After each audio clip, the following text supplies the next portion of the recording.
This is a Typhoon-class submarine.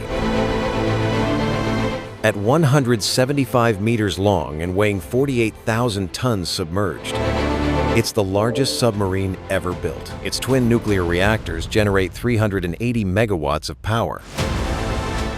Its 20 R-39 ballistic missiles can strike targets 10,000 kilometers away. Each missile carries 10 nuclear warheads. During the Cold War, a single Typhoon could destroy an entire continent. Today, we'll explore the complete evolution of nuclear submarines, from the pioneering USS Nautilus to the massive Typhoon giants. How these underwater fortresses work, what makes them so lethal, who designed them, and why they changed naval warfare forever. We'll dive deep into their nuclear reactors, ballistic missile systems, torpedo armament, and stealth technology. This is the complete story of humanity's most powerful underwater weapons.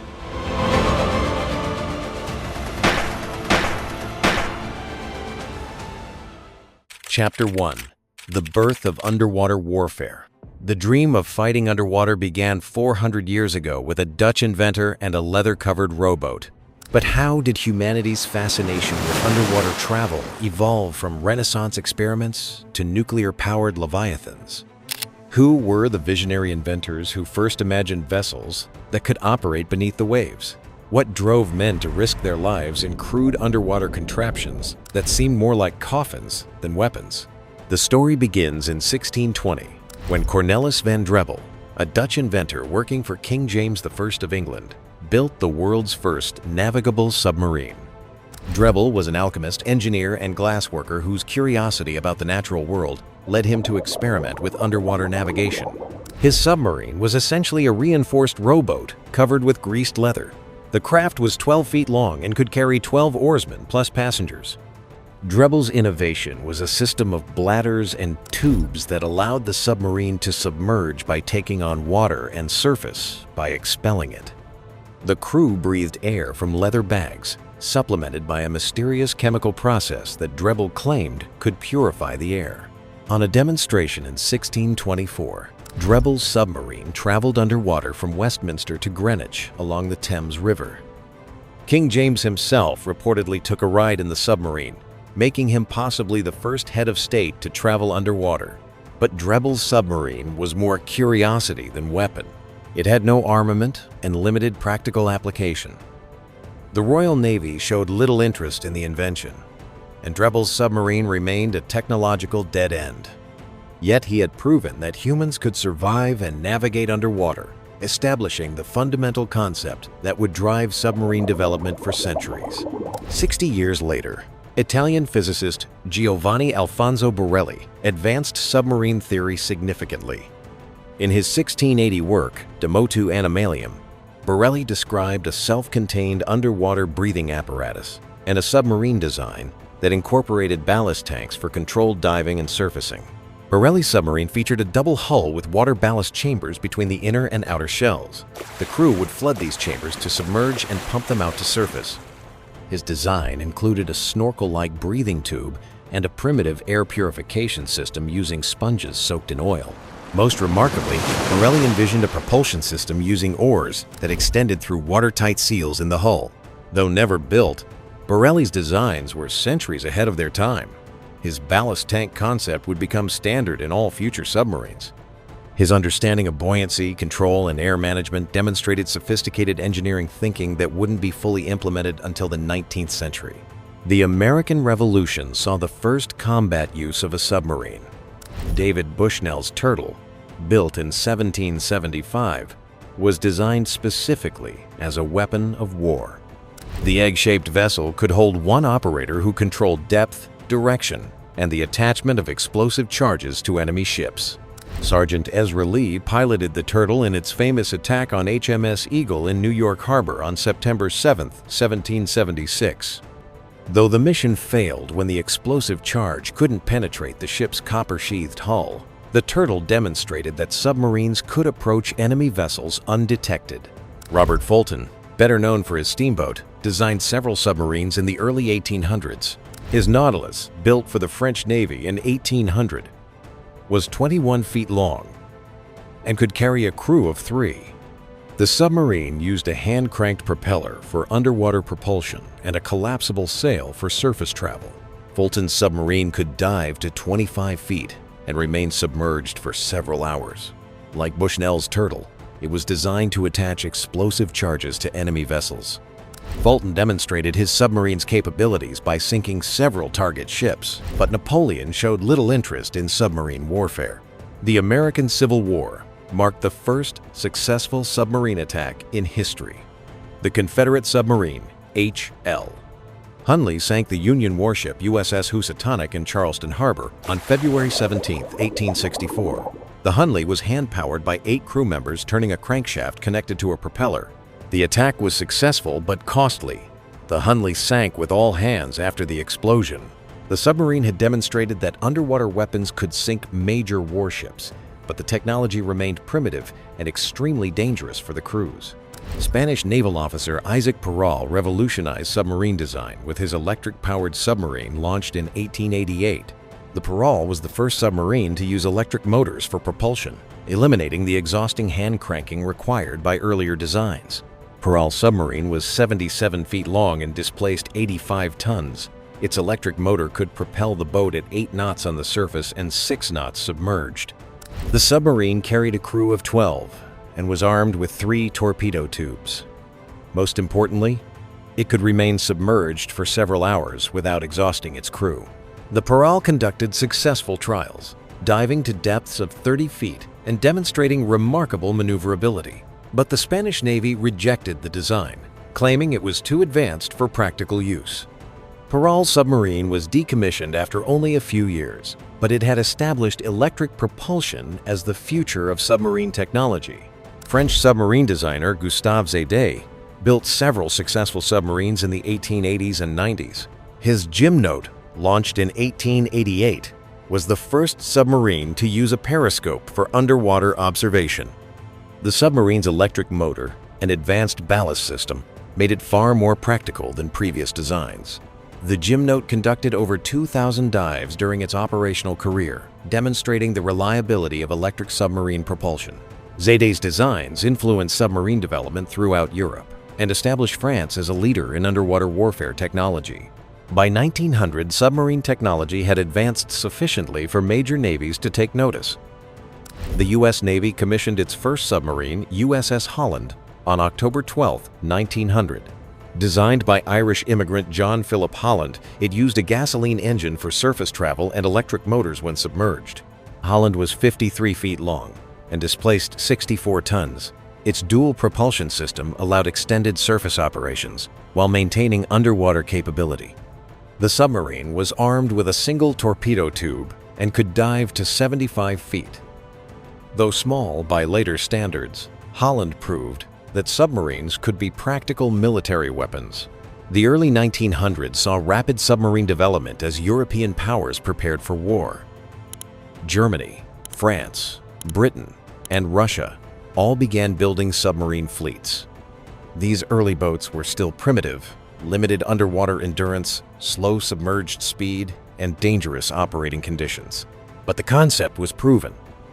Submarines could approach enemy vessels undetected, launch devastating attacks, and escape before retaliation.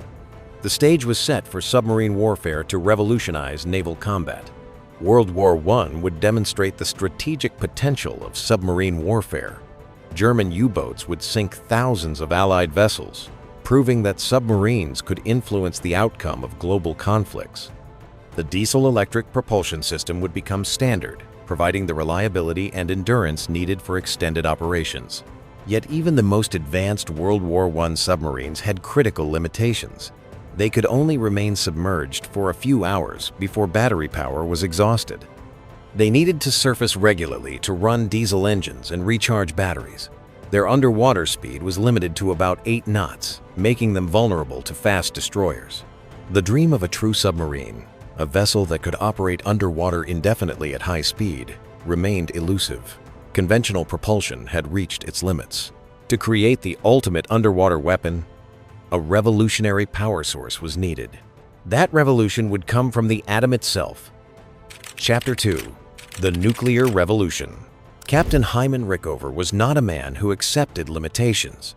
The Polish-born engineer had joined the U.S. Navy's nuclear program in 1946 with a singular obsession: building the world's first nuclear-powered submarine.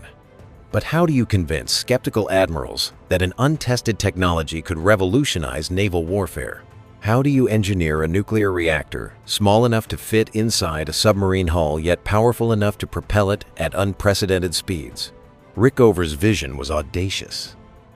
While conventional submarines were prisoners of their air supply, a nuclear submarine would have unlimited underwater endurance. While diesel boats crawled at 8 knots submerged, a nuclear submarine would cruise at over 20 knots indefinitely. While conventional submarines were forced to surface regularly, making them vulnerable to enemy detection, a nuclear submarine could remain hidden beneath the waves for months. The engineering challenges were staggering. Nuclear reactors in 1948 were massive installations requiring enormous concrete containment structures. Rickover needed to shrink this technology into a space smaller than a school bus while maintaining absolute safety. The reactor had to operate reliably in the violent motion of a submarine, withstand depth charges and torpedo impacts, and function flawlessly for years without maintenance. The STU-W reactor that Rickover's team developed was a masterpiece of compact engineering. The pressurized water reactor used enriched uranium fuel to heat water in a primary cooling loop. This superheated water transferred its energy to a secondary steam loop, which drove turbines connected to the submarine's propeller shaft. The entire system was contained within a heavily shielded compartment that protected the crew from radiation. Construction of USS Nautilus began at Electric Boat in Groton, Connecticut on June 14, 1952. President Harry Truman himself laid the keel, recognizing the historic significance of the project. The submarine's hull was built from HY-80 steel, a high-yield strength alloy that could withstand the enormous pressures of deep diving while containing the nuclear reactor's energy. On January 21, 1954, USS Nautilus was launched. First Lady Mamie Eisenhower christened the submarine with the traditional bottle of champagne. But the real test came 9 months later when Nautilus first went to sea under nuclear power. Commander Eugene Wilkinson, Nautilus's first commanding officer, had been personally selected by Rickover. On January 17, 1955, Nautilus cast off from her pier at Groton. As the submarine cleared the harbor, Wilkinson transmitted the historic message: underway on nuclear power. The performance was revolutionary. Nautilus could maintain 23 knots, submerged indefinitely. She could dive to depths exceeding 700 feet. Most importantly, she could remain submerged for weeks without surfacing. The strategic implications were staggering. On August 3, 1958, Nautilus reached the geographic North Pole, traveling beneath the polar ice cap. Commander William Anderson announced to the crew, "For the world, our country, and the Navy, the North Pole." The submarine had traveled 1,830 nautical miles under ice, proving that nuclear submarines could operate anywhere in the world's oceans. President Eisenhower personally congratulated Anderson and his crew, awarding them the Presidential Unit Citation. Nautilus had demonstrated that nuclear propulsion was not only feasible but revolutionary. The U.S. Navy immediately began construction of additional nuclear submarines, each incorporating lessons learned from Nautilus's operations. But nuclear propulsion was only the first revolution. The next would transform submarines from hunters into strategic weapons capable of destroying entire nations. Chapter 3: The Ballistic Missile Revolution. The year was 1957, and America faced an existential threat. The Soviet Union had just launched Sputnik, demonstrating intercontinental ballistic missile capability. Soviet ICBMs could strike American cities from launch sites thousands of miles away. But how could America respond? Land-based missiles were vulnerable to first strikes. Bombers could be shot down. The United States needed a nuclear deterrent that was virtually invulnerable to enemy attack. The answer lay beneath the waves. Admiral Arleigh Burke envisioned submarines armed with ballistic missiles. These underwater platforms would be nearly impossible to detect and destroy. They could patrol vast ocean areas, making them invulnerable to preemptive strikes. Most importantly, they could launch nuclear missiles from positions close to enemy territory. The Polaris missile program tackled unprecedented engineering challenges. The Polaris A-1 was a solid-fuel ballistic missile specifically designed for submarine launch. At 28 feet long and weighing 28,000 pounds, it could deliver a nuclear warhead over 1,200 nautical miles. The first ballistic missile submarine, USS George Washington, was created by cutting the hull of USS Scorpion and inserting a 130-foot missile compartment. This compartment housed 16 Polaris missiles in individual launch tubes. The modification transformed an attack submarine into a strategic weapon platform. George Washington was commissioned on December 30, 1959. The submarine was 381 feet long and displaced 6,700 tons submerged. Her S-5W nuclear reactor provided the power needed for extended patrols in remote ocean areas. The first deterrent patrol began on November 15, 1960. George Washington submerged off the coast of Connecticut and disappeared into the Atlantic Ocean. For the next 66 days, she patrolled submerged, maintaining radio contact with naval headquarters while remaining undetected by Soviet forces. The psychological impact was enormous. Soviet leaders knew that American ballistic missile submarines were somewhere in the world's oceans, but they had no way to locate or track them. Each submarine carried enough nuclear firepower to destroy multiple Soviet cities. The success led to rapid expansion of the ballistic missile submarine fleet.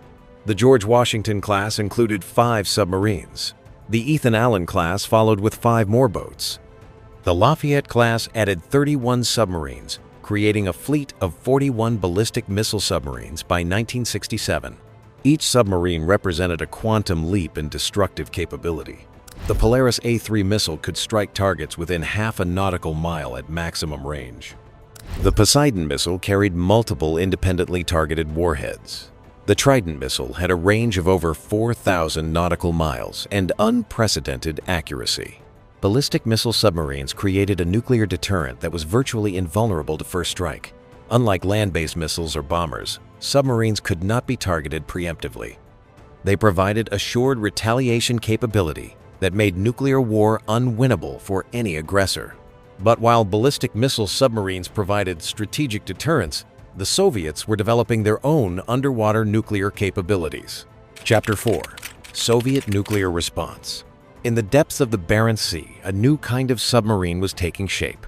Soviet engineers had studied every detail of USS Nautilus, analyzing intelligence reports and captured technology. But how could the Soviet Union, devastated by World War II and lacking America's industrial base, compete in the nuclear submarine race? How could they match the technological sophistication of Rickover's nuclear navy? The answer lay in Soviet determination and a willingness to accept risks that would terrify Western engineers. The Soviet nuclear submarine program began in 1952 under Vladimir Peregudov and Anatoly Alexandrov. Unlike the methodical American approach, Soviet development was characterized by urgency and improvisation.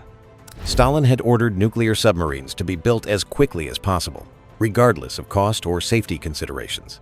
The first Soviet nuclear submarine, K-3, was laid down in 1954 at the Severodvinsk shipyard. Designated November class by NATO, these submarines were crude compared to American designs, but represented a remarkable achievement for a nation still recovering from devastating war. The November-class submarines were powered by 2 VMA reactors, each generating 70 megawatts of thermal power. The submarines were 360 feet long and displaced 4,700 tons submerged. Their maximum speed was 30 knots, faster than any American submarine of the era. But speed came at a terrible cost. Soviet nuclear reactors were notoriously unreliable and dangerous. The VMA reactor used a liquid metal coolant that was highly corrosive and toxic. Radiation shielding was inadequate by Western standards. Crew members routinely received radiation doses that would be considered lethal in American submarines. Captain First Rank Leonid Osipenko commanded K-3 during her sea trials in 1958. His crew faced challenges that American submariners could barely imagine. Reactor coolant leaks were common. Radiation alarms sounded constantly. The submarine's nuclear compartment was so contaminated that crew members could only enter for brief periods. Despite these problems, K3 achieved remarkable performance.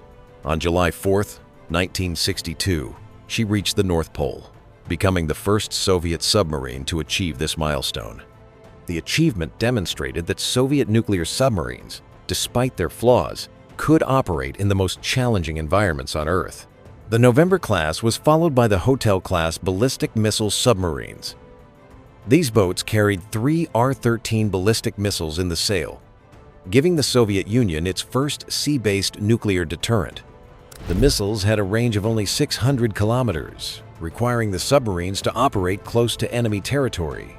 Soviet submarine construction accelerated throughout the 1960s. The Echo-class cruise missile submarines carried 6 P-5 missiles designed to attack American aircraft carriers. The Victor-class attack submarines introduced advanced sonar systems and improved reactor designs.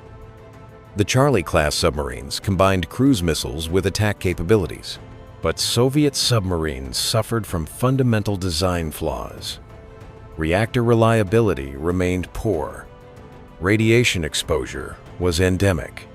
Most critically, Soviet submarines were much noisier than their American counterparts, making them easier to detect and track. American sonar operators learned to identify individual Soviet submarines by their unique acoustic signatures. Each boat had distinctive sounds from its reactor, propulsion system, and auxiliary equipment. This acoustic intelligence allowed American submarines to track Soviet boats across entire ocean basins. The most ambitious Soviet submarine was the Papa-class K-162. This experimental boat was designed to test advanced technologies including titanium hull construction and liquid metal reactor cooling. At 35 knots submerged, she was the fastest submarine ever built. But the experimental systems proved unreliable, and only one Papa-class submarine was completed. Soviet submarine crews faced dangers that their American counterparts rarely encountered. Reactor accidents were common.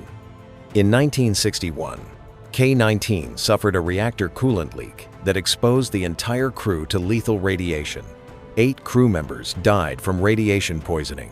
Despite these tragedies, Soviet submarine development continued.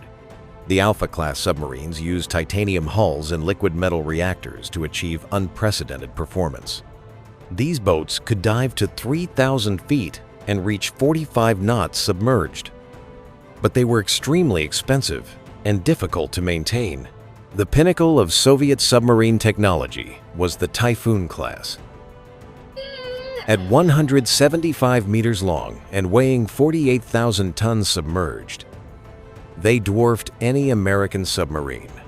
Each Typhoon carried 20 R-39 ballistic missiles with a range of 8,300 kilometers. But while the Soviets built submarines that were fast and heavily armed, the Americans were perfecting a different approach, the Silent Hunter. Chapter 5. Attack Submarines. In the black depths of the Pacific Ocean, USS Seawolf was stalking her prey. The year was 1986, and the Cold War was at its peak. Soviet submarines were crossing the Pacific carrying nuclear weapons and intelligence-gathering equipment. But how do you track an enemy submarine in an ocean covering 64 million square miles? How do you remain undetected while hunting the most advanced underwater weapons ever built? The answer lay in a new generation of American attack submarines designed for one purpose: finding and destroying enemy submarines before they could complete their missions. The Los Angeles-class submarines represented the pinnacle of Cold War submarine technology. At 360 feet long and displacing 6,900 tons submerged, they were larger and more capable than any previous attack submarine. Their S-6G nuclear reactor generated 165 megawatts of thermal power, driving the submarine at over 33 knots submerged. But speed was secondary to stealth. Los Angeles-class submarines were designed to be acoustic ghosts, virtually undetectable even by the most sophisticated sonar systems. Every component was engineered to minimize noise. The reactor cooling pumps used advanced bearings and vibration isolation. The propeller was precisely machined to eliminate cavitation. The hull was covered with anechoic tiles that absorbed sonar pulses. Commander Daniel Wolkensdorfer commanded USS Los Angeles during her first patrol in 1976. His mission was to demonstrate that American submarines could track Soviet boats without being detected themselves. The challenge was enormous. Soviet submarines were becoming quieter and more sophisticated with each generation. The key to submarine warfare was sonar technology. The AN/BQQ-5 sonar system was the most advanced underwater detection system ever built. Passive sonar arrays could detect submarine signatures at ranges exceeding 100 nautical miles. Towed array sonars extended this range even further. The Mark 48 torpedo was the primary weapon of American attack submarines. This wire-guided torpedo could travel at 55 knots and had a range of 38 kilometers. Its 650-pound warhead could sink any submarine or surface ship. Most importantly, the torpedo could be guided to target by the launching submarine. Lieutenant Commander John Paget served as weapons officer aboard USS Dallas during a classified mission in 1983. His submarine was tasked with tracking a Soviet Yankee-class ballistic missile submarine as it transited from the Barents Sea to patrol areas in the Atlantic. The cat-and-mouse game lasted for 3 weeks. Dallas maintained contact with the Soviet submarine using passive sonar, staying far enough away to avoid detection while close enough to track the target's movements.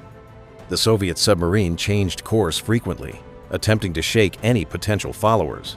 The mission demonstrated the effectiveness of American attack submarines in their primary role: strategic surveillance and anti-submarine warfare. Los Angeles-class submarines could track Soviet ballistic missile submarines from the moment they left port until they returned.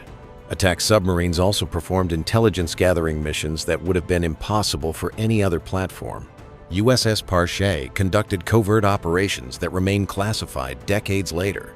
These missions involved placing listening devices on underwater cables and recovering Soviet equipment from the ocean floor.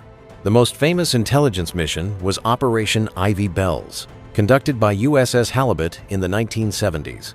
The submarine placed listening devices on Soviet underwater communication cables in the Sea of Okhotsk. These devices recorded Soviet naval communications for years, but attack submarines faced increasingly sophisticated opposition. Soviet submarines were becoming quieter and more capable with each generation. The Victor III-class submarines were significantly quieter than earlier Soviet designs. The Akula-class submarines approached American noise levels for the first time. American submarine designers responded with even more advanced designs. The Seawolf-class submarines represented the ultimate expression of Cold War submarine technology. These boats were larger, faster, and quieter than any previous design. Their S6W reactor generated 45 megawatts of electrical power. USS Seawolf was 353 feet long and displaced 9,100 tons submerged. Her maximum speed exceeded 35 knots. But her most impressive characteristic was her acoustic signature. Seawolf was quieter at 25 knots than Los Angeles-class submarines were at pierside. The submarine's sonar systems were equally revolutionary. The AN/BSY-2 combat system integrated sonar, fire control, and navigation into a single system. The spherical sonar array contained over 1,000 individual hydrophones. Towed array sonars could detect submarine signatures at ranges exceeding 200 nautical miles. Captain Darrell Caudle commanded USS Seawolf during her first operational deployment in 1998. The submarine's mission was to demonstrate American technological superiority in the post-Cold War era. Seawolf conducted exercises with Allied navies and participated in intelligence-gathering operations. The end of the Cold War changed the mission of attack submarines.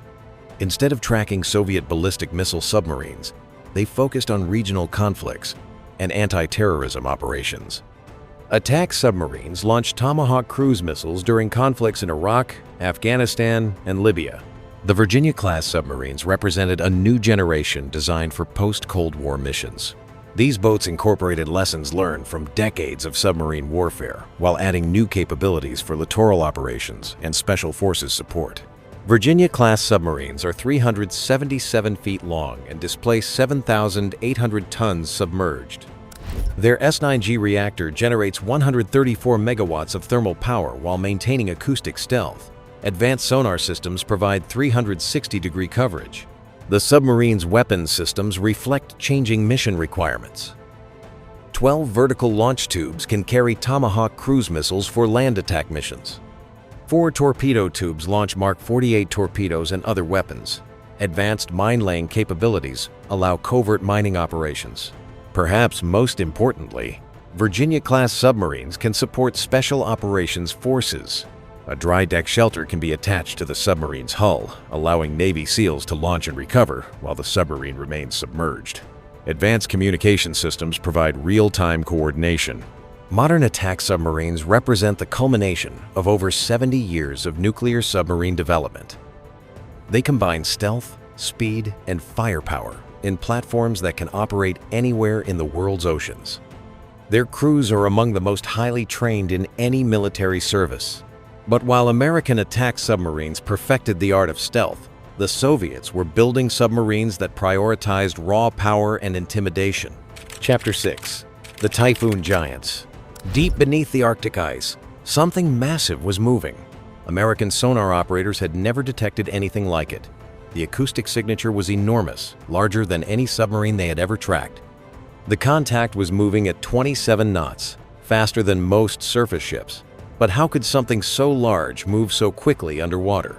What kind of submarine could generate such a massive sonar signature? The answer would redefine the limits of submarine construction and strategic nuclear warfare. Project 941, designated Typhoon class by NATO, represented the Soviet Union's most ambitious submarine program. These underwater leviathans were designed around a single requirement: carry the massive R-39 ballistic missile that was too large for any conventional submarine design. The R-39 missile was a monster. At 16 meters long and weighing 84 tons, it was larger than most intercontinental ballistic missiles. The missile could carry 10 nuclear warheads over a range of 8,300 kilometers. But its size created an unprecedented engineering challenge. Chief designer Sergei Kovalev created a revolutionary solution. Instead of a single pressure hull, the Typhoon would have 2 parallel hulls connected by a superstructure. The missile compartment would be located between the hulls, allowing the enormous missiles to be accommodated without compromising structural integrity. The design was audacious.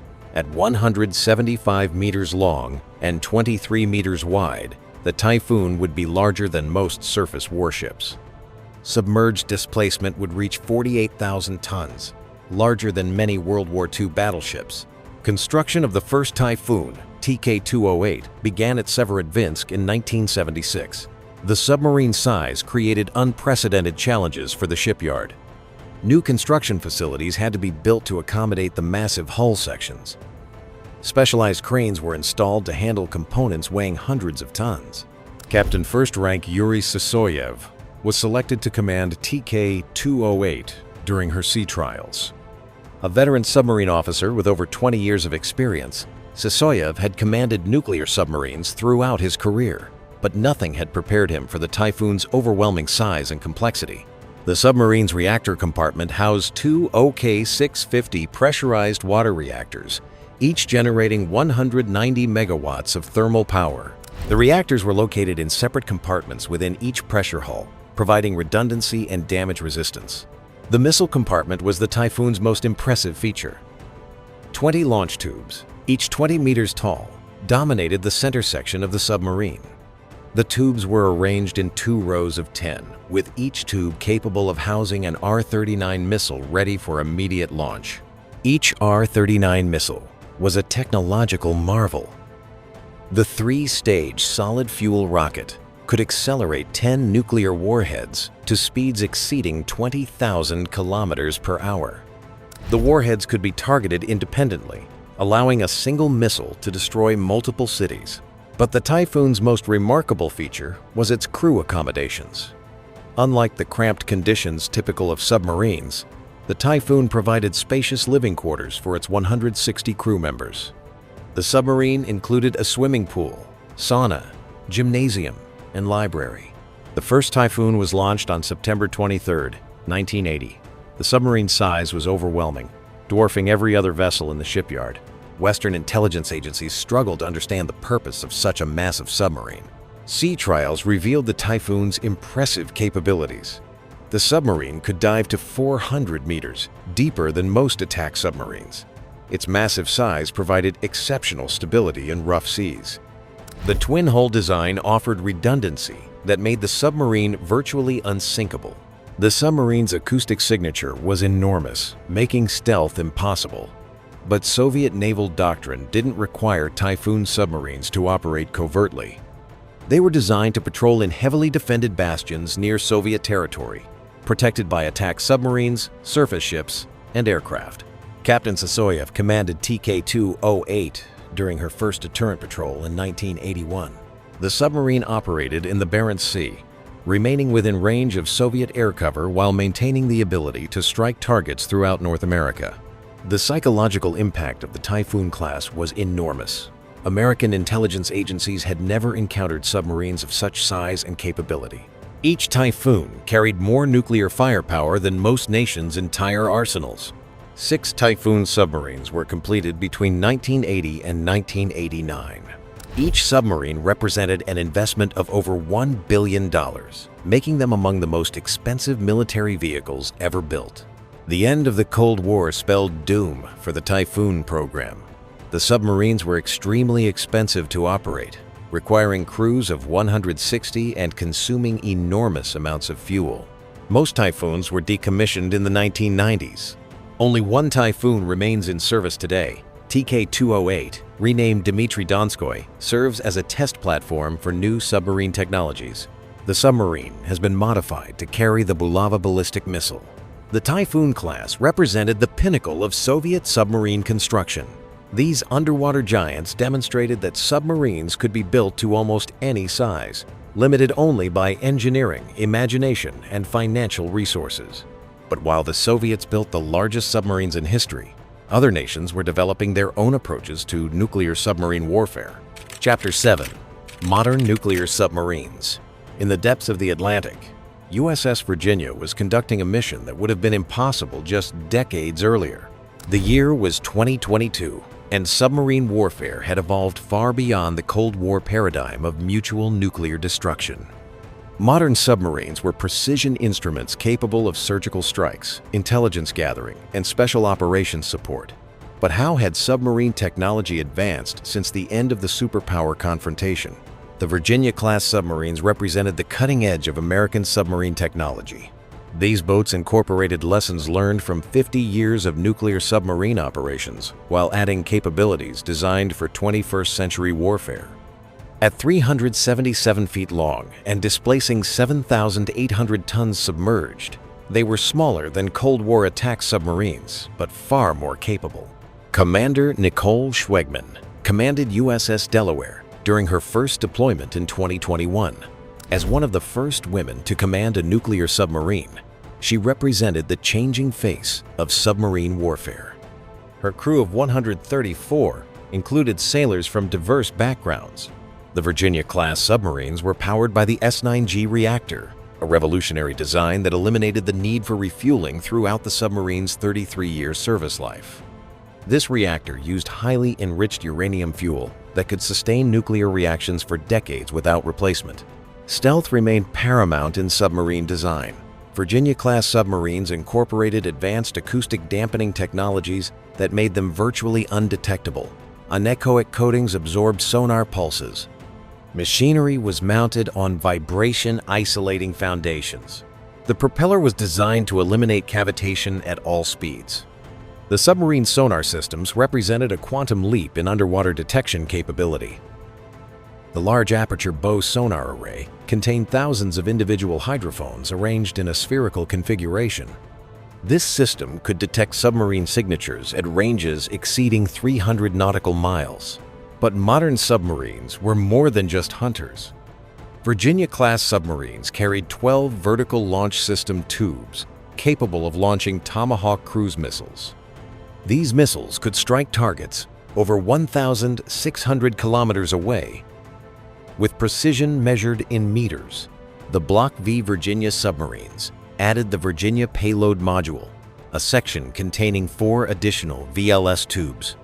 Each tube could carry 7 Tomahawk missiles, increasing the submarine's strike capability to 65 missiles. This firepower rivaled that of surface destroyers.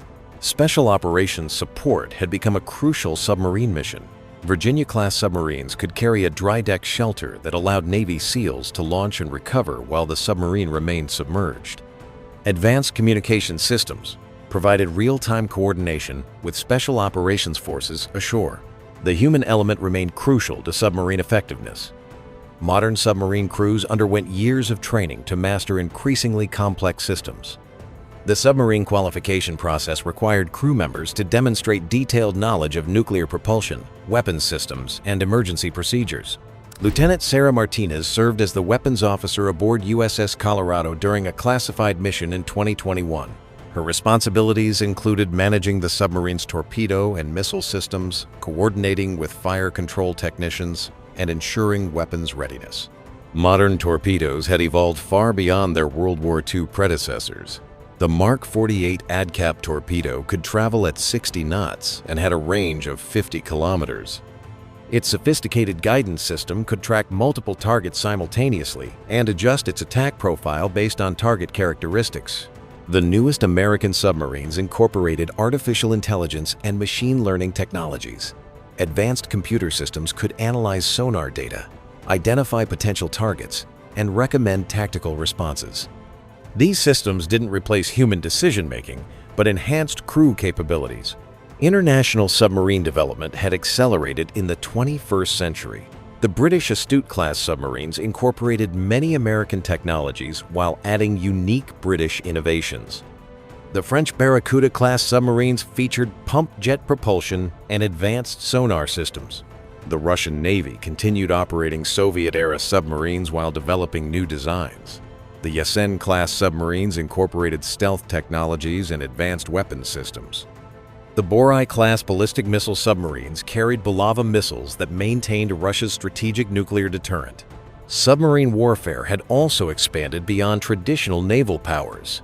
India operated nuclear submarines leased from Russia and was developing indigenous designs. Brazil was building nuclear submarines with French assistance. Australia had announced plans to acquire nuclear submarines through the AUKUS partnership. The proliferation of nuclear submarine technology raised new strategic challenges. More nations possessed submarines capable of long-range operations and precision strikes.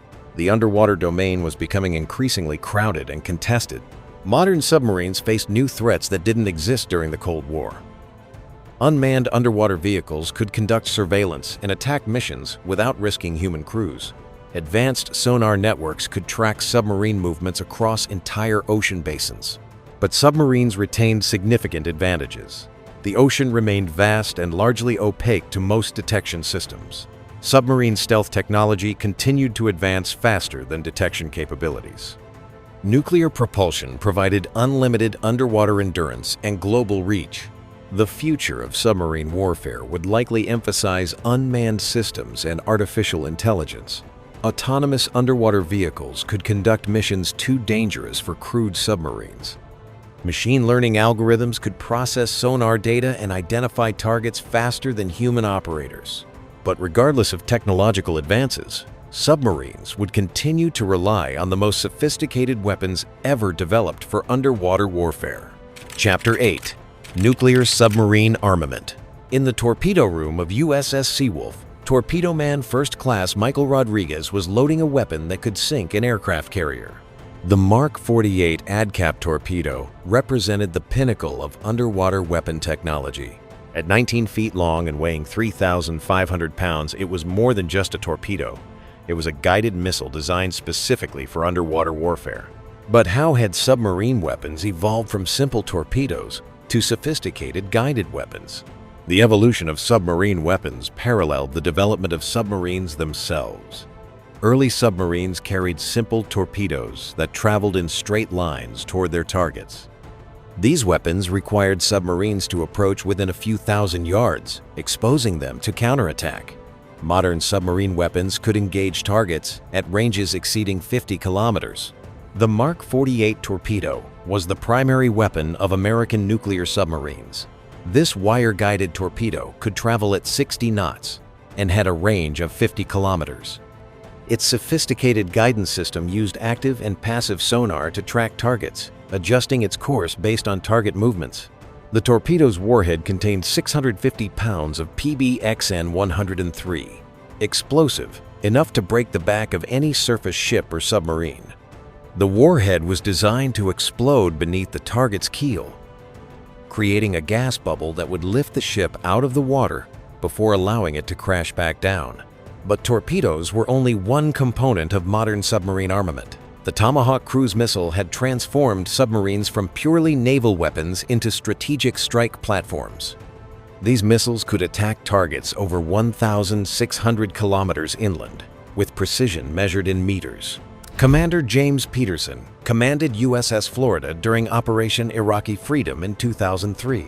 His submarine launched the first Tomahawk missiles of the conflict, striking targets in Baghdad from a position in the Red Sea. The missiles flew over 1,000 kilometers to their targets. The Tomahawk missile was 21 feet long and weighed 3,000 pounds. Its turbofan engine could propel the missile at 850 kilometers per hour for over 4 hours. The missile's guidance system used GPS navigation and terrain-following radar to reach targets with unprecedented accuracy. Submarine-launched ballistic missiles represented the ultimate expression of underwater firepower. The Trident II D5 missile, carried by Ohio-class submarines, could deliver multiple nuclear warheads to targets over 11,000 kilometers away. Each missile was 44 feet long and weighed 130,000 pounds. The Trident missile's 3-stage solid rocket motor could accelerate its payload to speeds exceeding 24,000 kilometers per hour. The missile carried up to 14 nuclear warheads, each capable of destroying a city. Advanced guidance systems ensured accuracy within 90 meters at maximum range. Captain Michael J. Bailey commanded USS Tennessee during a Trident missile test launch in 2020. The submarine fired the missile from a depth of 150 feet while traveling at speed. The missile broke the surface and ignited its rocket motor, accelerating toward a target over 7,000 kilometers away. The missile launch process was a carefully choreographed sequence requiring precise coordination between multiple crew members. The submarine had to maintain exact depth and heading while the missile was ejected from its launch tube. Gas generators created pressure to push the missile to the surface before its rocket motor ignited. Soviet and Russian submarines carried equally impressive weapons. The R-39 ballistic missile, carried by Typhoon-class submarines, was the largest submarine-launched missile ever deployed. At 16 meters long and weighing 84 tons, could deliver 10 nuclear warheads over a range of 8,300 kilometers. The Shkval supercavitating torpedo was perhaps the most revolutionary Soviet submarine weapon. This torpedo created a bubble of gas around itself, allowing it to travel at over 200 knots underwater. No Western submarine could evade a Shkval torpedo once it was launched. Modern Russian submarines carry the Status 6 torpedo, officially designated Poseidon. This nuclear-powered torpedo has a range of 10,000 kilometers and carries a 100 megaton nuclear warhead. The weapon is designed to create radioactive tsunamis that could devastate coastal cities. Chinese submarines have developed their own advanced weapons. The YJ-18 anti-ship missile can be launched from submarine torpedo tubes and has a range of over 500 kilometers. The missile uses a rocket booster to reach high altitude before diving toward its target at supersonic speed. Submarine mine warfare represented another dimension of underwater armament. Modern submarines could lay sophisticated mines that could distinguish between different types of vessels.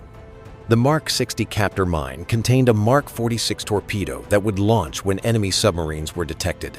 The human element remained crucial in submarine weapons employment. Fire control technicians underwent years of training to master the complex systems required to launch and guide submarine weapons.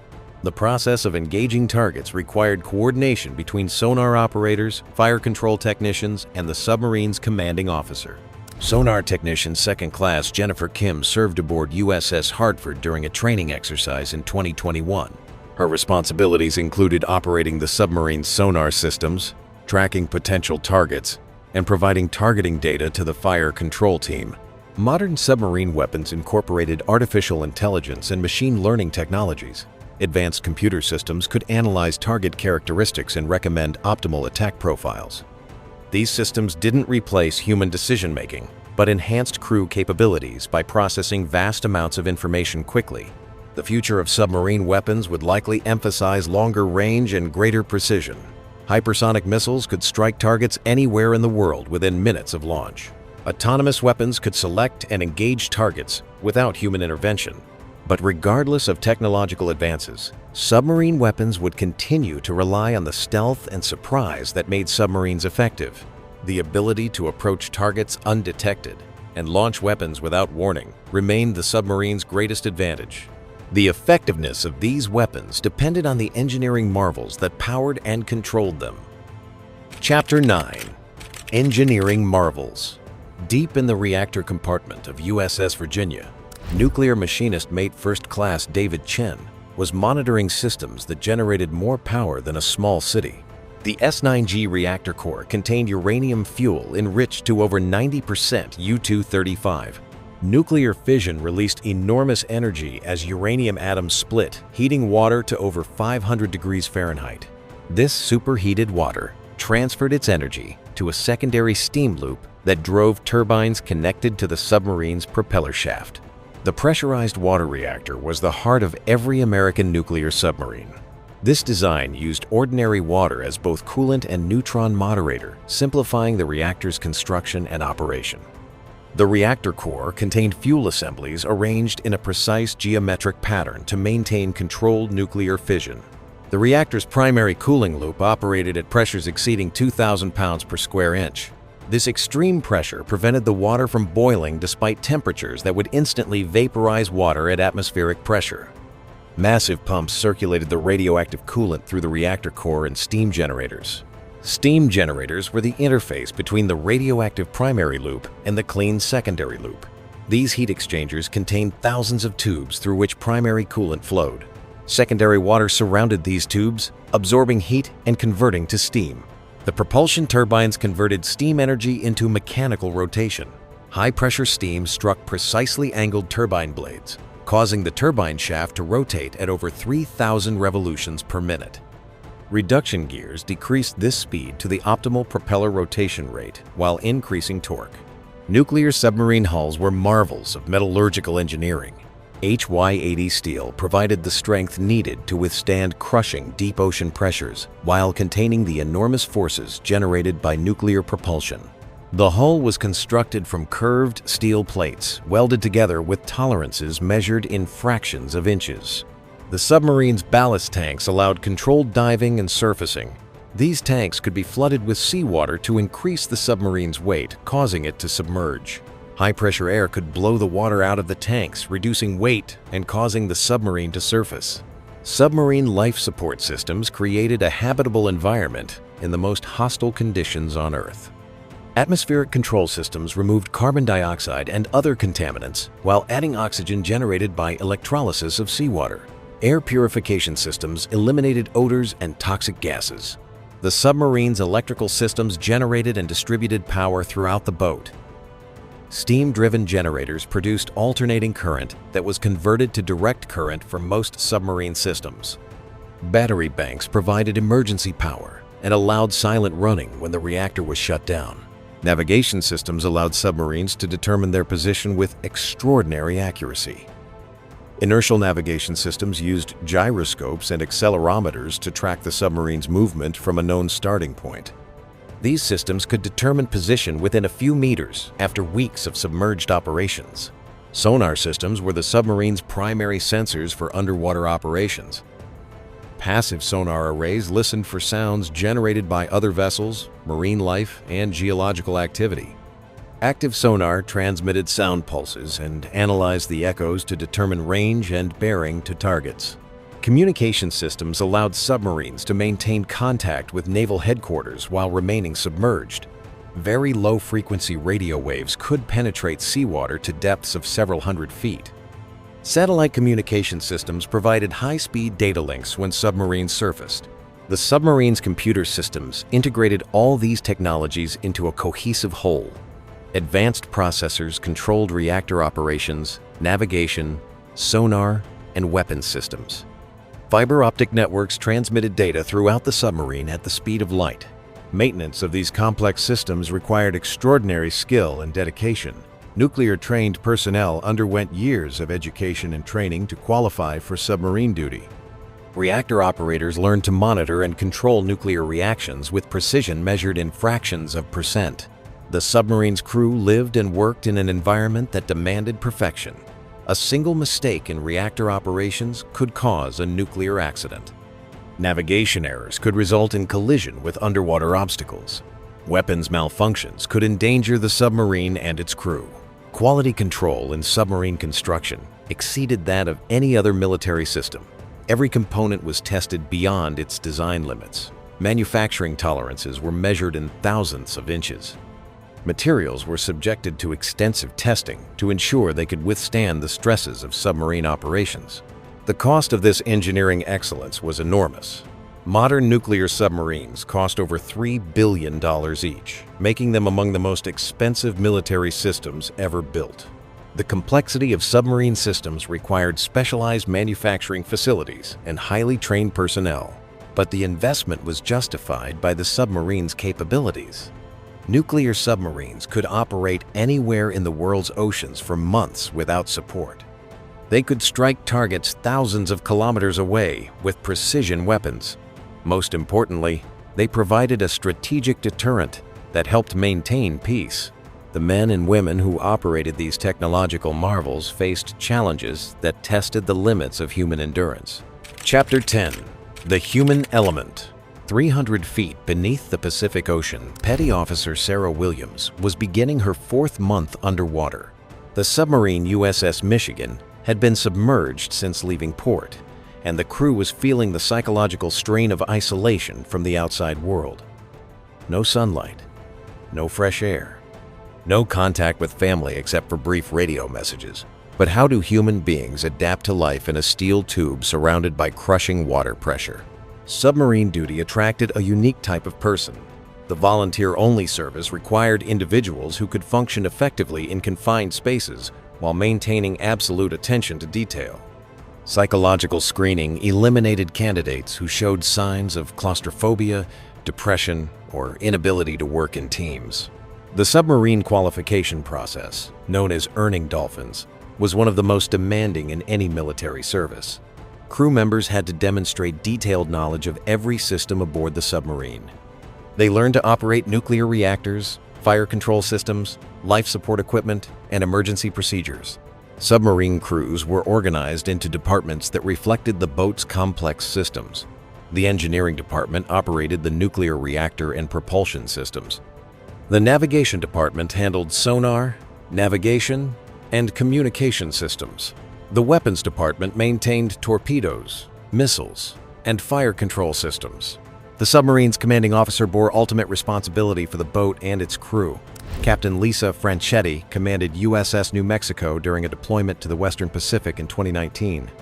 Her responsibilities included tactical decisions, crew welfare, and ensuring the submarine's mission success. Living conditions aboard submarines were challenging by any standard. Crew members shared sleeping quarters called racks that were barely larger than coffins. Personal space was limited to a small locker for clothing and personal items. Privacy was virtually non-existent. The submarine's atmosphere was carefully controlled but never felt natural. Air recycling systems removed carbon dioxide and added oxygen, but the air always carried the smell of machinery, cooking, and human habitation. Many crew members experienced psychological effects from prolonged isolation from natural environments. Food service aboard submarines was surprisingly good, considering the constraints of underwater operations. Submarine cooks prepared meals for over 100 crew members, using ingredients that had to last for months. Fresh food was consumed early in deployments, followed by frozen and canned provisions. Sleep schedules aboard submarines followed an 18-hour cycle rather than the normal 24-hour day. Crew members worked 6 hours, had 6 hours off duty, and slept 6 hours. This schedule allowed maximum utilization of sleeping quarters while ensuring adequate rest. Medical care aboard submarines was provided by independent duty corpsmen who received extensive training in emergency medicine. These medics could perform surgery, treat injuries, and handle medical emergencies without physician supervision. The submarine's medical facilities included an operating table, X-ray equipment, and a comprehensive pharmacy. Communication with family was limited and carefully controlled. Crew members could send and receive brief messages through the submarine's communication systems. Personal phone calls were impossible during submerged operations. This isolation from family was one of the most difficult aspects of submarine duty. Emergency procedures were practiced constantly to ensure crew readiness. Fire drills, flooding exercises, and reactor casualties were simulated regularly. Every crew member had to demonstrate the ability to respond to emergencies regardless of their primary duties. The psychological effects of submarine duty were well documented. Crew members experienced stress from confinement, isolation, and the constant awareness of danger. Some developed claustrophobia or depression during long deployments. Submarine crews received psychological support and counseling. Women began serving aboard submarines in 2010, ending decades of male-only submarine crews. The integration required modifications to living quarters and procedures, but women proved equally capable of submarine duty. Female officers and enlisted personnel served in all submarine departments. Submarine families faced unique challenges. Spouses and children had to cope with extended separations and limited communication. The secretive nature of submarine operations meant that families often didn't know where their loved ones were or when they would return.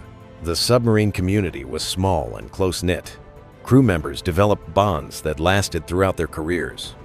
The shared experience of submarine duty created a unique culture based on mutual dependence and trust. Submarine veterans often remained friends for life. Submarine duty was voluntary, and crew members could request transfer to surface ships at any time. However, most submariners chose to remain in the submarine service throughout their careers. The challenging nature of submarine duty attracted individuals who thrived on complexity and responsibility. The human element remained the most critical component of submarine operations. Advanced technology and sophisticated weapons were useless without skilled crews to operate them. The men and women who served aboard nuclear submarines represented the elite of naval personnel. Their skills were constantly tested in a deadly game of underwater hide-and-seek. Chapter 11. Stealth and Detection. In the control room of USS Seawolf, sonar technician First Class Maria Rodriguez was tracking a contact that shouldn't exist. The sonar signature was faint, barely distinguishable from background ocean noise, but Rodriguez's trained ear detected the subtle acoustic anomaly that indicated a submarine trying to remain hidden. The contact was over 50 nautical miles away, moving slowly and quietly through the depths. The physics of underwater detection were fundamentally different from surface or air operations. Light penetrated only a few hundred feet into seawater, making visual detection impossible at operational depths. Radar waves were absorbed by water within a few meters. Only sound waves could travel long distances underwater. Sound traveled through seawater at approximately 1,500 meters per second, much faster than through air. But the ocean was not a uniform medium. Temperature, salinity, and pressure variations created layers that could bend, reflect, or absorb sound waves. Passive sonar systems listened for sounds generated by other vessels. Every submarine produced acoustic signatures from its reactor cooling pumps, propeller, and auxiliary machinery.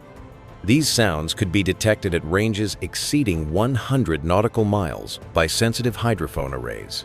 The AN/BQQ-10 sonar system, installed in modern American submarines, was the most sophisticated underwater detection system ever built. The spherical sonar array in the bow contained over 4,000 individual hydrophones arranged in a precise geometric pattern. Towed array sonars extended detection ranges even further. These systems deployed hydrophone arrays behind the submarine on cables up to 3,000 feet long. The arrays were positioned away from the submarine's own noise, allowing detection of extremely quiet targets. Active sonar transmitted sound pulses and analyzed the echoes to determine range and bearing to targets. This technique provided precise target information, but revealed the transmitting submarine's position to anyone listening. Active sonar was rarely used during wartime operations. Submarine stealth technology focused on reducing acoustic signatures to the lowest possible levels. Every component was designed to minimize noise generation.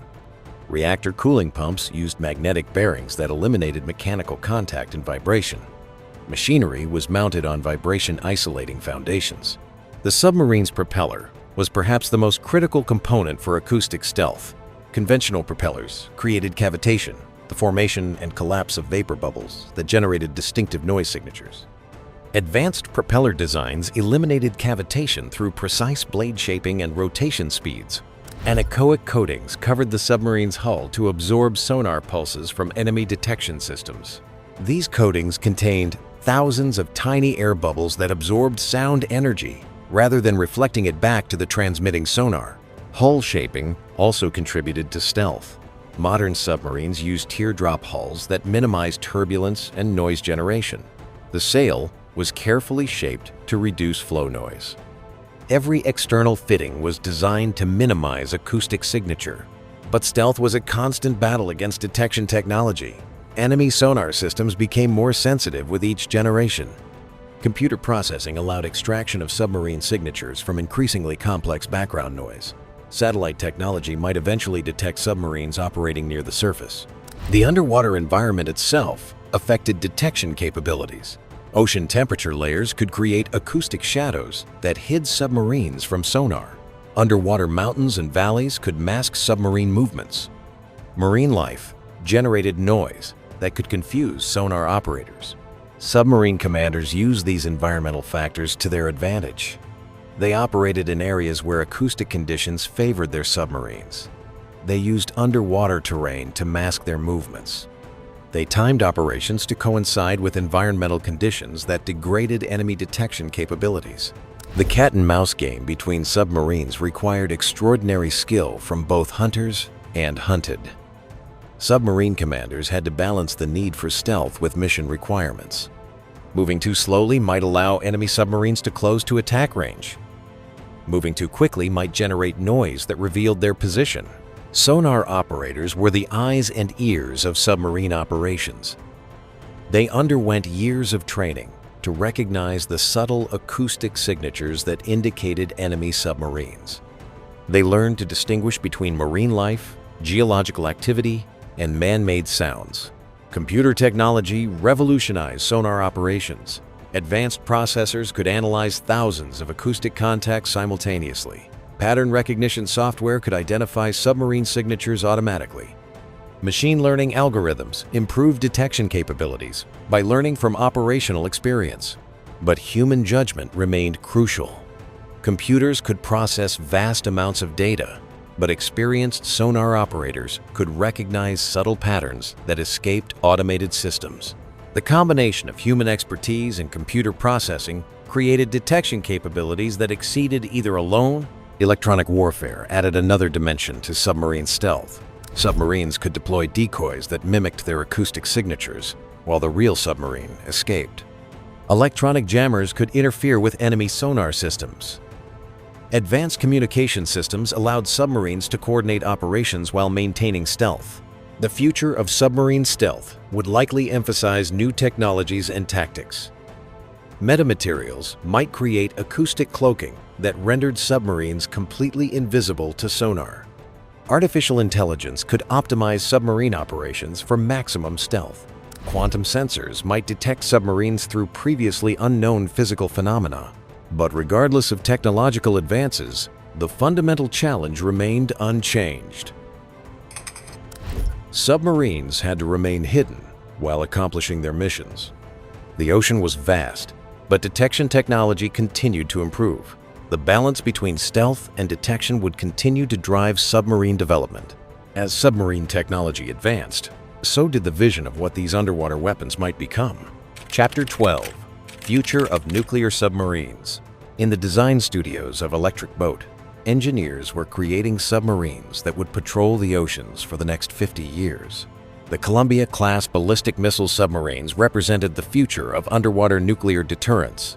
These boats would replace the aging Ohio-class submarines with capabilities that seemed like science fiction just decades earlier. But what technologies would define the next generation of nuclear submarines? The Columbia-class submarines were the most expensive military program in American history. At $15 billion per submarine, they cost more than aircraft carriers. But these boats would carry the nation's nuclear deterrent for the next half-century, making their capabilities crucial for national security. The submarines were designed around the Trident II D5 missile, but with significant improvements over previous designs. At 560 feet long and displacing 20,800 tons submerged, they were larger than any previous American submarine. The submarine's reactor represented a revolutionary advance in nuclear propulsion. The PWR-3 reactor used highly enriched uranium fuel that would last for the submarine's entire 42-year service life. This eliminated the need for refueling, reducing life cycle costs and improving availability. Electric drive propulsion replaced the traditional steam turbine and reduction gear system. The reactor generated electricity that powered electric motors connected directly to the propeller shaft. This system eliminated the noise and vibration associated with mechanical drivetrains while providing precise speed control. Advanced materials would define future submarine construction.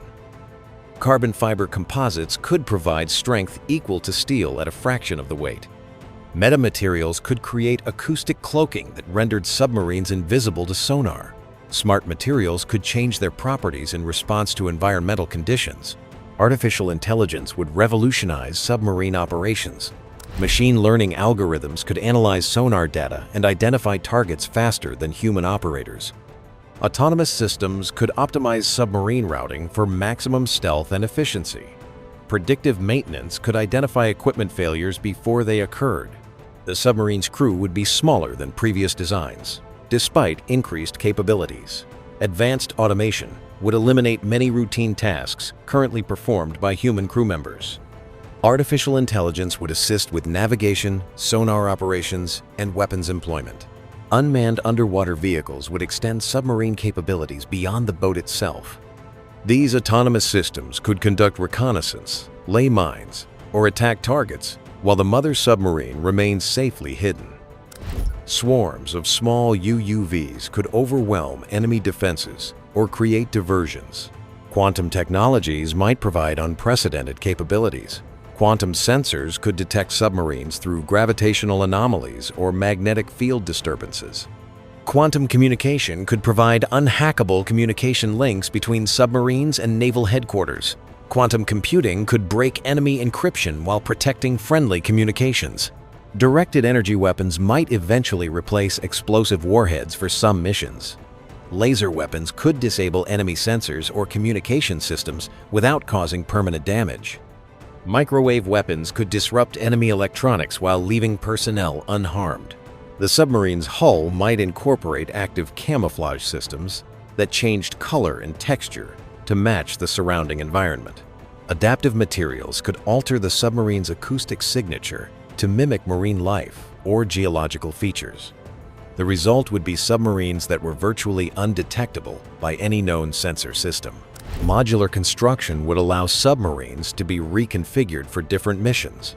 Weapon modules could be swapped to provide different capabilities. Sensor packages could be upgraded without major shipyard work. The result would be submarines that could adapt to changing mission requirements throughout their service lives. International submarine development was accelerating rapidly. China was building nuclear submarines at an unprecedented pace, with new designs that incorporated advanced technologies. Russia was developing submarines with capabilities that challenged American technological superiority. The proliferation of submarine technology raised new strategic challenges. More nations would possess submarines capable of global operations and precision strikes. The underwater domain would become increasingly crowded and contested. Traditional naval powers could no longer assume submarine superiority. Environmental considerations would influence future submarine design. Climate change was altering ocean conditions and opening new operational areas. Melting Arctic ice was creating new submarine patrol areas and strategic challenges. Environmental regulations might limit submarine operations in sensitive marine ecosystems. The cost of advanced submarine technology was becoming prohibitive for all but the wealthiest nations. Future submarine programs might require international cooperation to share development costs. Standardized designs might reduce costs while maintaining technological advantages. Cyber warfare would become an increasingly important aspect of submarine operations. Submarines would need to defend against cyber attacks while conducting their own electronic warfare operations. Artificial intelligence systems would need protection against adversarial machine learning attacks. The human element would remain crucial despite increasing automation. Submarine crews would need to understand and operate increasingly complex systems. Training programs would need to evolve to prepare crews for autonomous systems and artificial intelligence. Space-based systems would provide new capabilities for submarine operations. Satellite communication would allow real-time coordination with global forces. Space-based sensors might detect submarines through previously unknown signatures. Submarine-launched missiles might target satellites to deny enemy space-based capabilities. The future of nuclear submarines would be shaped by the intersection of multiple technologies. Artificial intelligence, quantum computing, advanced materials, and autonomous systems would combine to create capabilities that exceeded the sum of their parts. But regardless of technological advances, submarines would continue to provide unique capabilities that no other platform could match. The ability to operate undetected in the world's oceans would remain strategically valuable. Nuclear propulsion would continue to provide unlimited underwater endurance and global reach. The nuclear submarine had evolved from Rickover's experimental Nautilus to the ultimate expression of naval technology. These underwater leviathans carried enough firepower to destroy civilization while remaining hidden in the ocean's depths. They represented both humanity's greatest technological achievement and its most sobering reminder of the destructive power of modern warfare. From Cornelis van Drebbel's leather-covered rowboat to the Typhoon giants, the submarine had transformed naval warfare and global strategy. The nuclear submarine would continue to patrol the world's oceans, a silent guardian of peace through the threat of overwhelming retaliation. The age of the nuclear submarine was far from over. As long as nations competed for strategic advantage and the oceans remained vast and largely opaque, submarines would continue to evolve and adapt. The next chapter in submarine warfare was being written in design studios and shipyards around the world.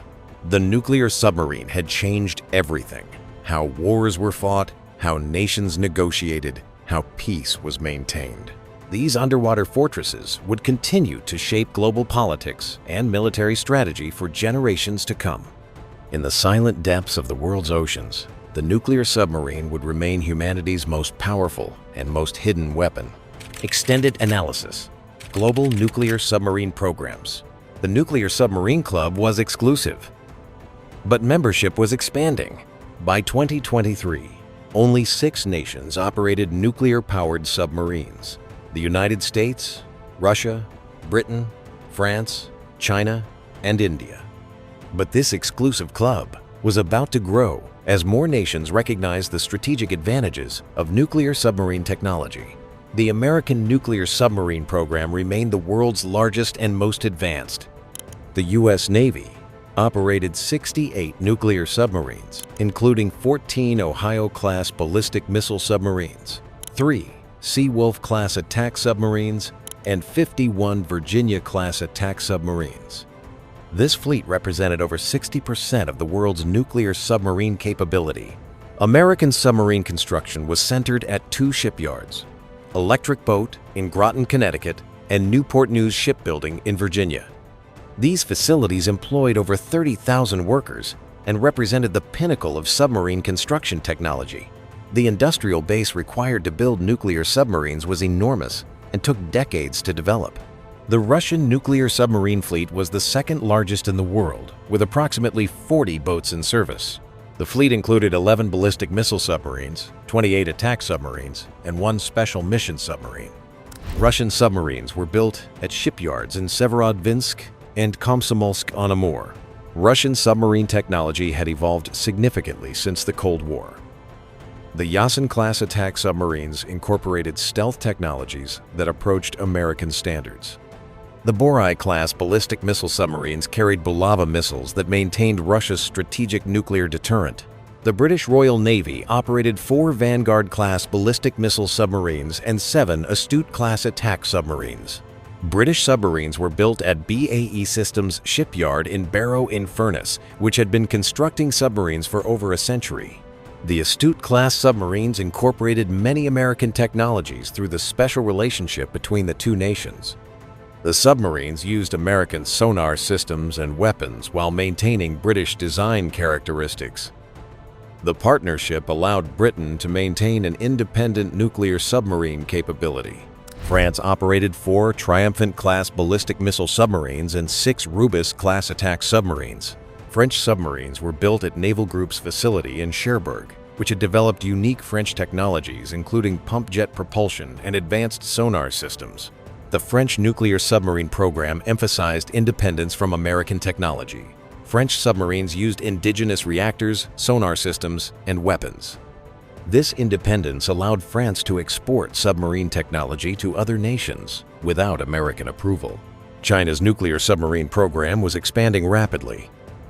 The People's Liberation Army, Navy, operated 6 ballistic missile submarines and 12 attack submarines. Chinese submarines were built at shipyards in Huludao and Wuhan, using increasingly sophisticated technology. Chinese submarine development had accelerated dramatically in the 21st century. The Type 094 ballistic missile submarines carried JL-2 missiles that could strike targets throughout the Pacific.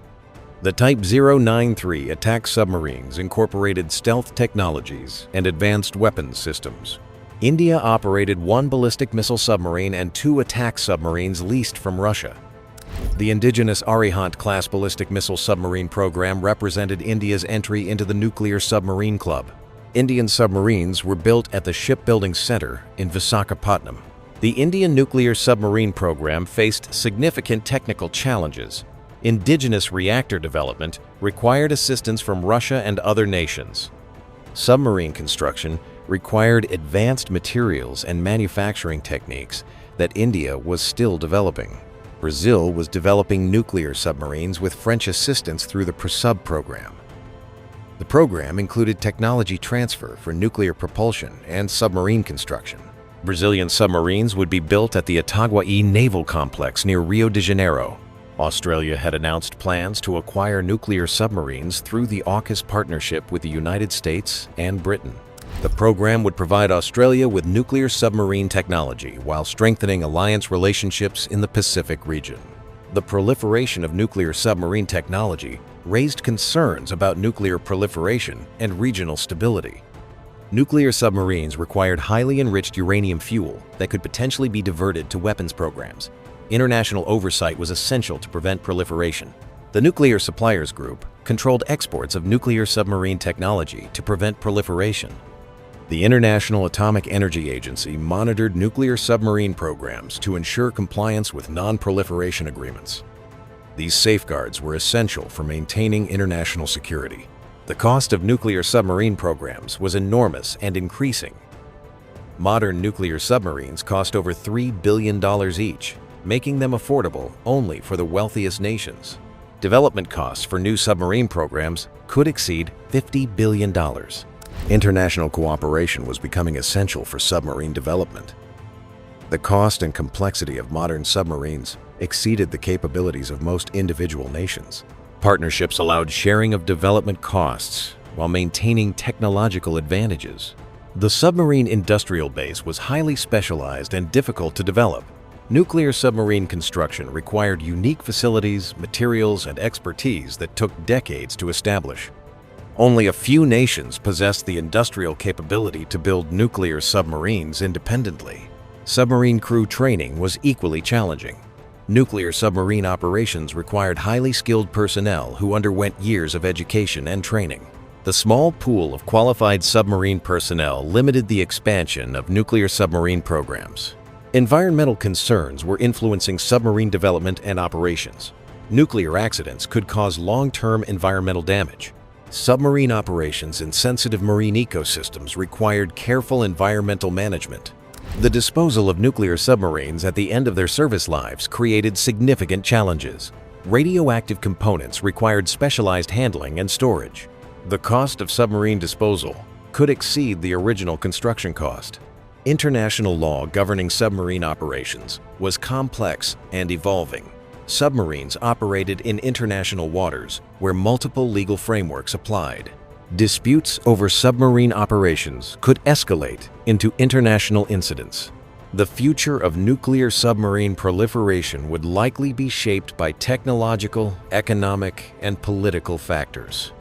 Nations seeking nuclear submarines would need to balance the strategic advantages against enormous costs and technical challenges. Regional security considerations would influence submarine proliferation. Nations facing submarine threats from neighbors might seek their own nuclear submarine capabilities. This dynamic could lead to regional submarine arms races. The nuclear submarine represented the ultimate expression of naval technology and strategic power. These underwater leviathans would continue to shape international relations and military strategy for generations to come. The exclusive nuclear submarine club would likely expand, but membership would remain limited to nations with the resources and determination to master this ultimate naval weapon. Technological deep dive. Nuclear propulsion systems. Inside the reactor compartment of USS Connecticut, the controlled splitting of atoms was generating enough energy to power a small city.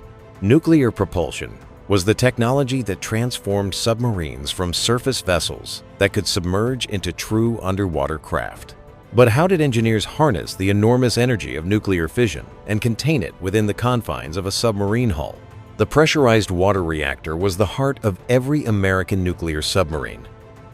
This design used ordinary water as both coolant and neutron moderator, creating a self-regulating system that was inherently safe. The reactor core contained fuel assemblies made of enriched uranium dioxide pellets enclosed in zirconium alloy tubes. Nuclear fission occurred when neutrons struck uranium-235 nuclei, causing them to split into smaller atoms and release enormous energy.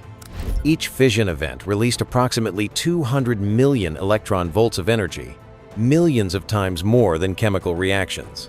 The reactor core was designed to maintain a controlled chain reaction.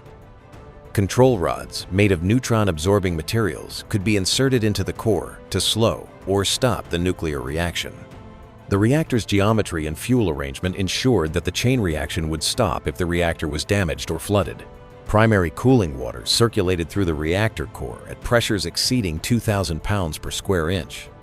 This extreme pressure prevented the water from boiling despite temperatures exceeding 500 degrees Fahrenheit.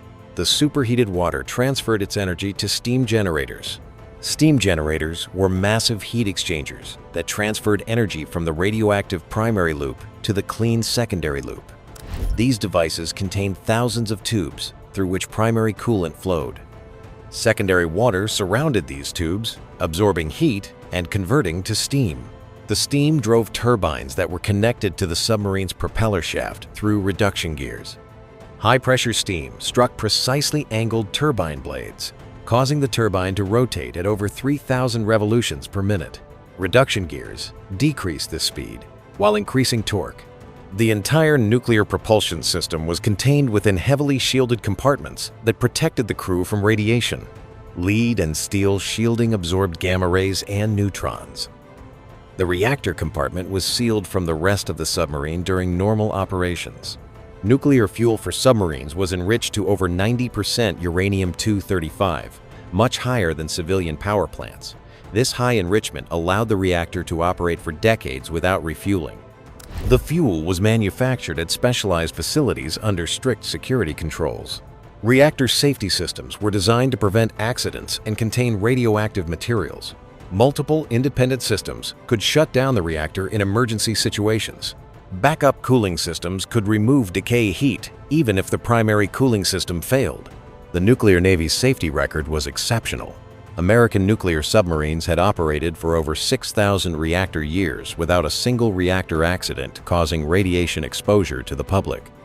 This safety record was achieved through rigorous training, strict procedures, and conservative design practices. Nuclear waste from submarine reactors was minimal compared to civilian power plants. The highly enriched fuel burned more completely, leaving less radioactive waste. Spent fuel was stored in secure facilities until it could be reprocessed or disposed of permanently. The submarine's electrical systems were powered by steam-driven generators that produced alternating current. This electricity was converted to direct current for most submarine systems. Battery banks provided emergency power and allowed silent running when the reactor was shut down. Reactor control systems used analog and digital computers to monitor and control nuclear reactions. These systems could automatically adjust control rod positions to maintain desired power levels. Safety systems could shut down the reactor faster than human operators could respond. The submarine's propulsion control systems allowed precise speed control from the control room. Throttle controls adjusted steam flow to the turbines. A head and a stern throttles allowed forward and reverse propulsion. Emergency systems could stop the submarine quickly in dangerous situations. Nuclear propulsion provided submarines with capabilities that were impossible with conventional power. Unlimited underwater endurance allowed submarines to remain submerged for months. High submerged speed allowed submarines to outrun most surface ships. Global range allowed submarines to operate anywhere in the world's oceans. The development of nuclear propulsion required advances in multiple technologies. Metallurgy advances created materials that could withstand radiation and high temperatures. Manufacturing techniques achieved the precision required for nuclear components. Quality control systems ensured absolute reliability.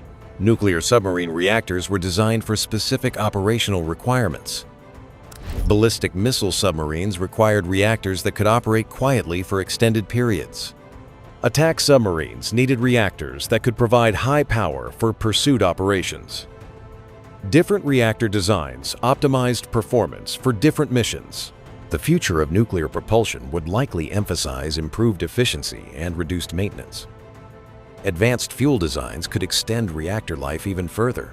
Improved materials could reduce the size and weight of reactor components. Artificial intelligence could optimize reactor operations for maximum efficiency. But the fundamental principles of nuclear propulsion would remain unchanged. The enormous energy density of nuclear fuel would continue to provide submarines with capabilities that no other power source could match. Nuclear propulsion would remain the key technology that made submarines the ultimate naval weapon. Submarine warfare tactics and strategy. In the vast expanse of the Pacific Ocean, USS Hawaii was playing a deadly game of three-dimensional chess. Submarine warfare required tactics and strategies that were fundamentally different from surface naval combat. The ocean's three-dimensional nature, the physics of underwater detection, and the stealth capabilities of submarines created a unique form of warfare that demanded specialized skills and knowledge. The basic principle of submarine warfare was to remain undetected while gathering intelligence or attacking enemy forces. Submarines used stealth as their primary defense, avoiding detection rather than fighting their way through enemy forces. This approach required careful planning and precise execution. Submarine commanders had to understand the ocean environment and how it affected their operations. Water temperature, salinity, and depth created acoustic layers that could hide submarines from sonar detection. Underwater terrain provided concealment and tactical advantages. Ocean currents affected submarine movement and fuel consumption. The submarine's sonar systems were both its primary sensor and its greatest vulnerability. Passive sonar allowed submarines to detect enemy forces without revealing their own position.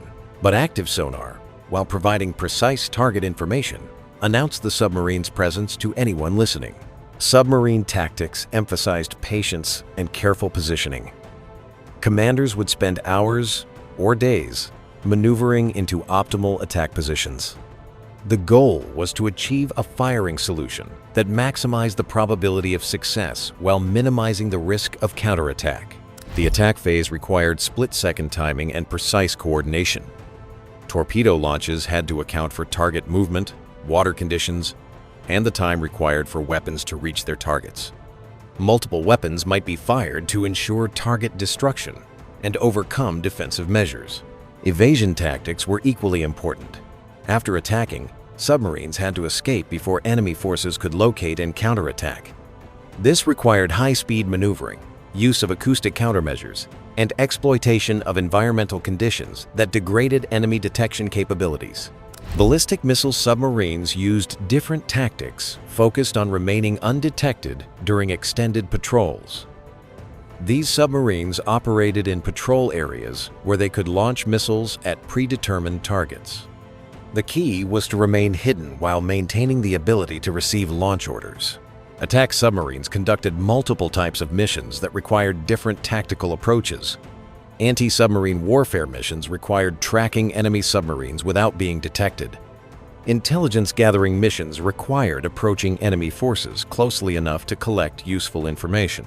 Land attack missions using cruise missiles required submarines to approach enemy coastlines while avoiding detection by coastal defense systems. Special operations support required precise navigation and timing to insert and extract Special Forces personnel. Submarine warfare was inherently psychological. The knowledge that enemy submarines might be present affected the behavior of surface forces. Merchant ships altered their routes to avoid submarine patrol areas. Naval forces devoted significant resources to anti-submarine warfare. The strategic impact of submarines extended far beyond their actual combat effectiveness. The threat of submarine attack forced enemies to divert resources to defensive measures. Convoy escorts, anti-submarine aircraft, and sonar networks all represented resources that could not be used for offensive operations. Nuclear submarines revolutionized submarine warfare by eliminating the limitations of conventional propulsion. Nuclear submarines could maintain high speeds for extended periods, allowing them to pursue fast targets or escape from dangerous situations. Unlimited underwater endurance allowed extended operations in remote areas.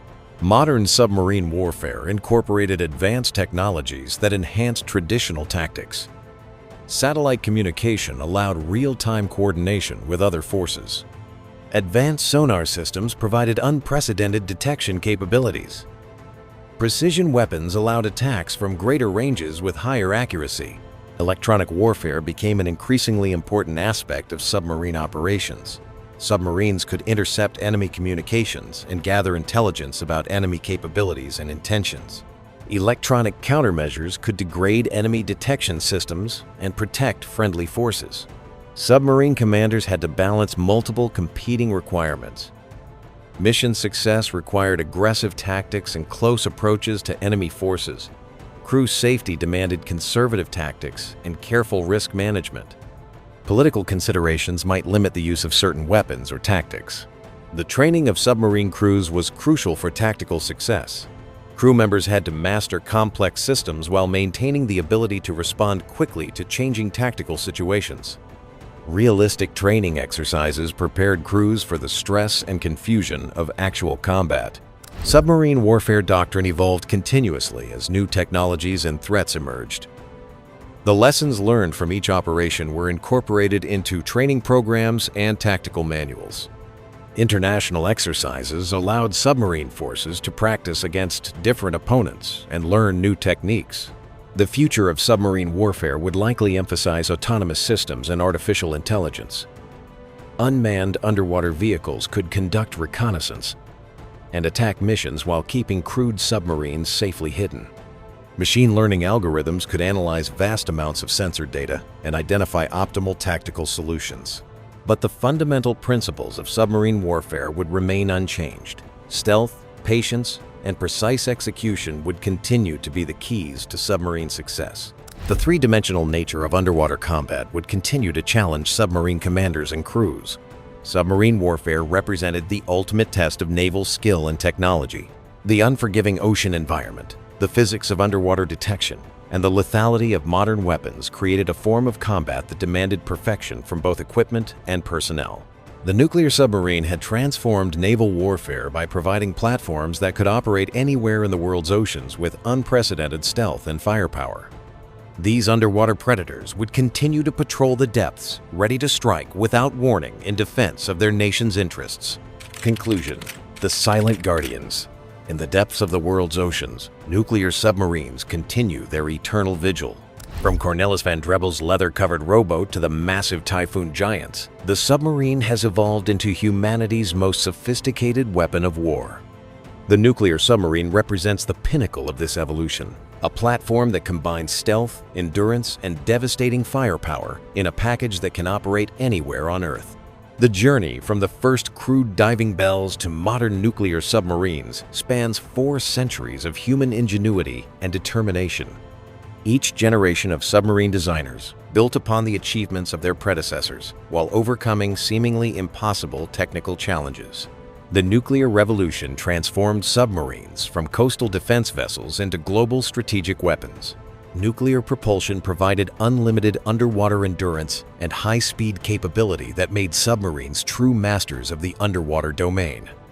Nuclear weapons gave submarines the ability to destroy entire nations from hidden positions beneath the waves. The men and women who serve aboard nuclear submarines represent the elite of naval personnel. They master technologies that few people can comprehend, while operating in conditions that test the limits of human endurance. Their dedication and professionalism ensure that these ultimate weapons remain under responsible control. The nuclear submarine has fundamentally changed the nature of warfare and international relations. These vessels provide strategic stability through assured retaliation capability while conducting intelligence operations that shape political and military decisions. The submarine's ability to remain hidden while carrying enormous destructive power has made nuclear war unwinnable for any rational actor. The future of nuclear submarines will be shaped by advancing technology and changing strategic requirements. Artificial intelligence, advanced materials, and autonomous systems will enhance submarine capabilities, while new threats and missions will drive continued evolution. But regardless of technological advances, the nuclear submarine will remain humanity's most powerful and most hidden weapon. In the silent depths of the world's oceans, these steel leviathans will continue their eternal patrol, ready to defend freedom and democracy against any threat that may emerge from the depths of human conflict. The economics of nuclear submarine warfare. The price tag for a single Virginia-class submarine exceeded $3 billion, more than the gross domestic product of many nations. Nuclear submarines represented one of the most expensive military systems ever developed. The cost of designing, building, and operating these underwater leviathans consumed enormous resources that only the wealthiest nations could afford. But what drove these astronomical costs? And how did nations justify such massive investments? The development costs for nuclear submarine programs were staggering. The United States had invested over $100 billion in submarine technology since the 1950s. This investment included reactor development, hull design, sonar systems, weapons, and manufacturing facilities. The industrial base required for nuclear submarine construction was enormous and highly specialized. Shipyards needed specialized facilities for handling radioactive materials and precision manufacturing. The workforce required years of training to master the complex skills needed for submarine construction. Electric Boat in Groton, Connecticut, employed over 15,000 workers at its peak.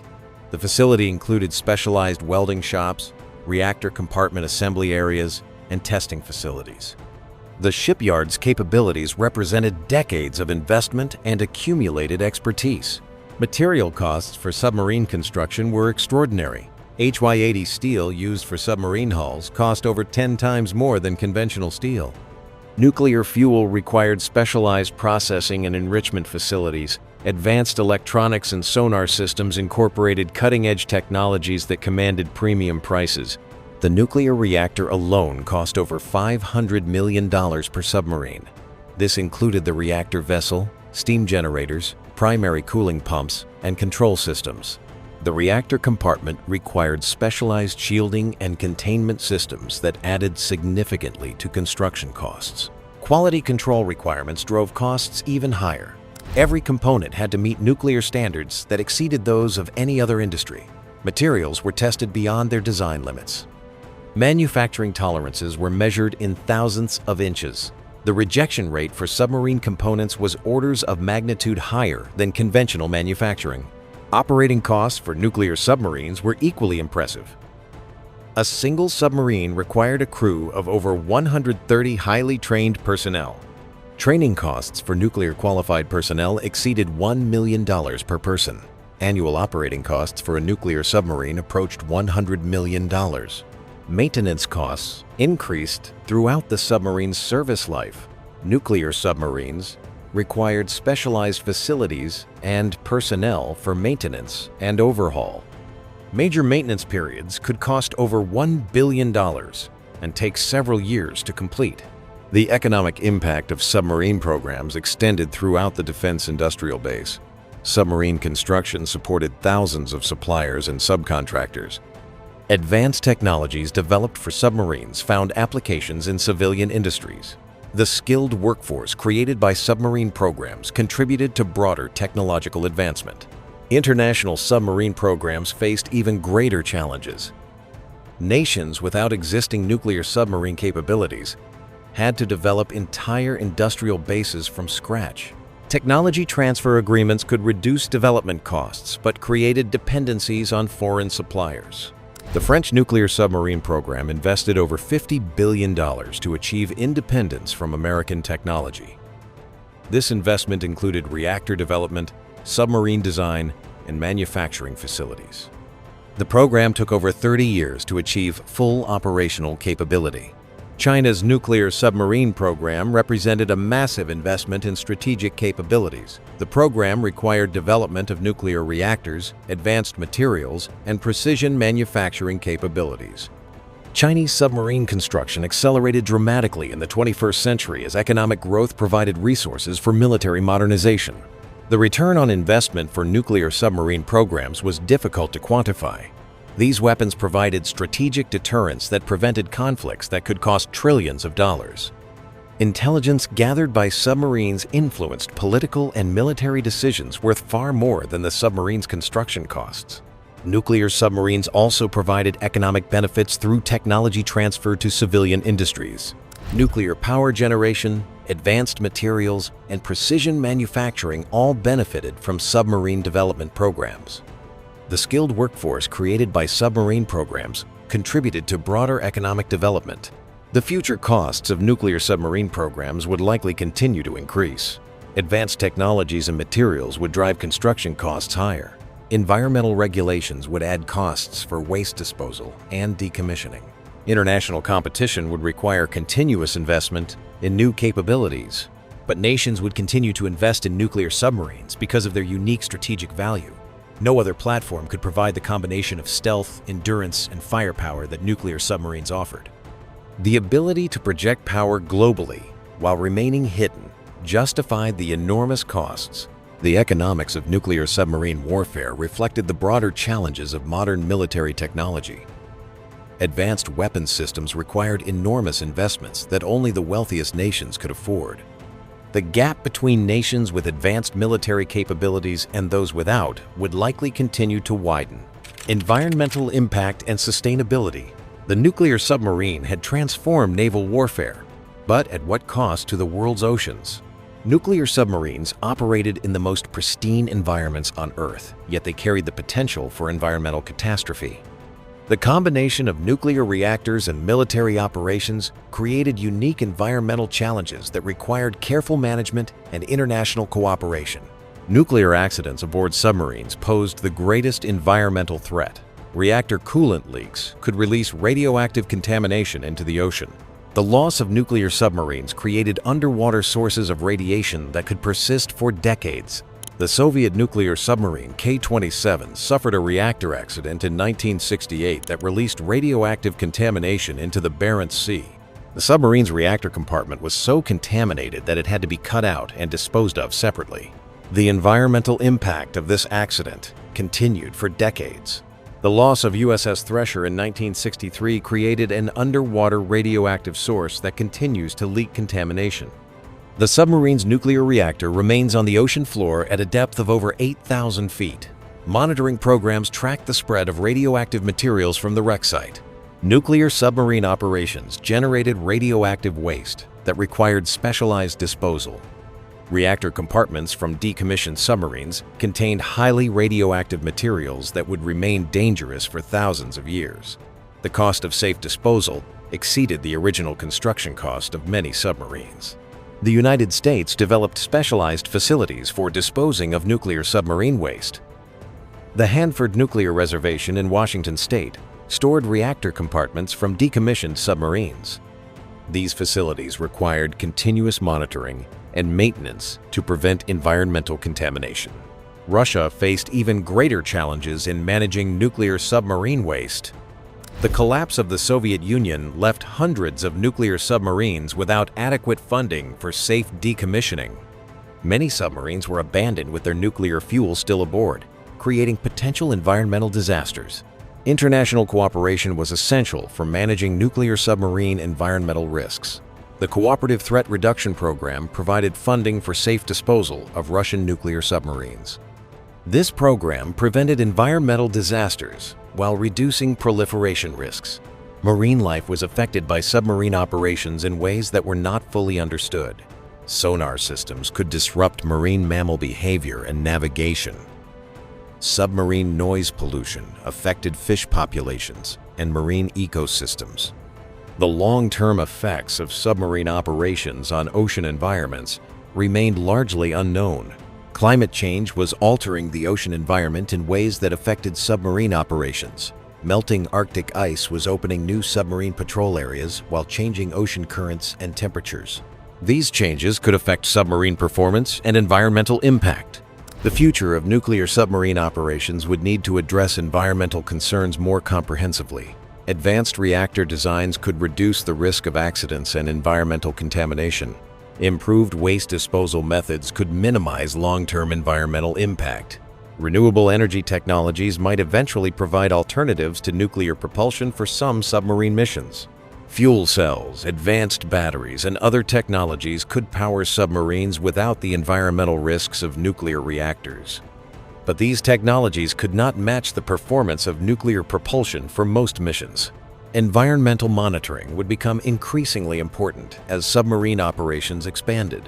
Satellite technology could track environmental changes caused by submarine operations. International agreements would be needed to manage submarine operations in sensitive marine environments. The nuclear submarine represented both humanity's greatest technological achievement and its potential for environmental destruction. These underwater leviathans would continue to patrol the world's oceans, but their operations would need to balance military requirements with environmental responsibility. Legacy and conclusion. The nuclear submarine stands as one of humanity's greatest technological achievements and most sobering reminders of our capacity for both creation and destruction. From the visionary sketches of Leonardo da Vinci to the massive Typhoon giants patrolling beneath Arctic ice, the submarine has evolved into the ultimate expression of naval power. The nuclear submarine represents the culmination of centuries of human ingenuity, combining the most advanced technologies ever developed into platforms that can operate anywhere on Earth. The transformation from Cornelis van Drebbel's leather-covered rowboat to modern nuclear submarines spans 400 years of continuous innovation. Each generation of submarine designers overcame seemingly impossible challenges while building upon the achievements of their predecessors. The result is a weapon system that has fundamentally changed the nature of warfare and international relations. Nuclear propulsion revolutionized submarine capabilities by providing unlimited underwater endurance and high-speed performance. The ability to remain submerged for months while traveling at speeds exceeding 30 knots transformed submarines from coastal defense vessels into global strategic weapons. Nuclear submarines could strike targets anywhere in the world while remaining virtually undetectable.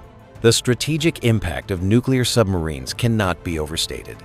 These vessels provided the assured retaliation capability that prevented nuclear war during the most dangerous periods of the Cold War.